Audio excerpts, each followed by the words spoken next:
but I also think that just like the promises about a deal being on the horizon, Trump's promises about the gas prices are going to fall like a rock are also being received by the American people as, just the boy who cried wolf. You're just always saying the thing over and over again. Let me let Kmele have the word. It's the messaging, and I actually have a question for you and for you, Noah.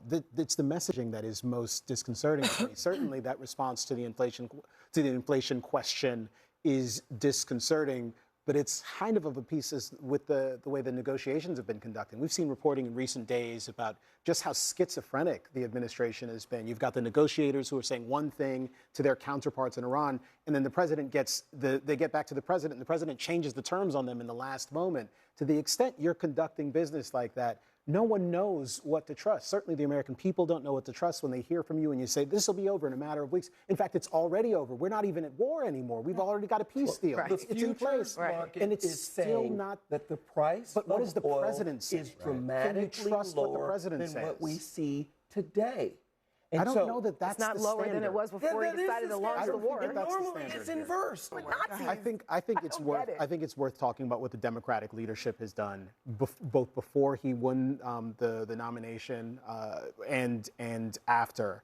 And the reality is that lots and lots of people have been willing to put party over principle here. And we saw Republicans do something similar. And to the extent there's hypocrisy, that is the hypocrisy here. And is it really the case that Susan Collins, for all of one's political disagreements with her, like that she is obviously a worse human, a less kind of credible, honest, earnest, sincere person, less trustworthy than the person who seems to be running for office now? I don't think they're comparing. They're not comparing.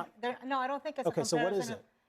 It's Susan Collins as a vessel of and complicit with Donald Trump. Not who's better. Who's a better politics person? And principle. No, who's a better person, Susan Collins or Graham Plattner? I would say most rational human beings would clearly say Susan Collins. But I don't think that's the decision that Mainers are making. The people who say Graham Plattner is reprehensible, but we're going to vote for him because we need to get I think I would have a difficult time voting for someone who I wouldn't feel comfortable saying. All this episode tells children with or giving the keys to is that Democrats are as capable of rationalizations in the pursuit of political power as Republicans are. I think that's what it is. No, it's not a matter of making it right. But I do think exposing that hypocrisy is appropriate. You're right about that. He said, this is going to be the president's Iran-Contra. Part of the reason Dan Bongino would say something like this is because they literally brought the conspiracy theorists into the White House. As Noah said, he is an extremely online person, as is the president of the United States. It makes a lot of sense that he'd have interest in this.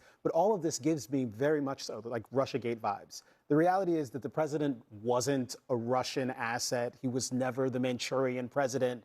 But he certainly seemed to act like it. He was obsessed with the story in the same way that his critics were obsessed with kind of promulgating these conspiracy. He fed it and gave it energy. And I think the behavior of the administration with respect to the Epstein scandal, which I think quite honestly is driven primarily by speculation, by this belief that there must be some deeper story here, when in fact that this is something that has occurred across multiple administrations, across multiple political parties. The reality is that if there was any sort of criminal conduct in these files related to the President of the United States, the current one, we would have known about it already. Okay. Everything leaks. So it hasn't happened.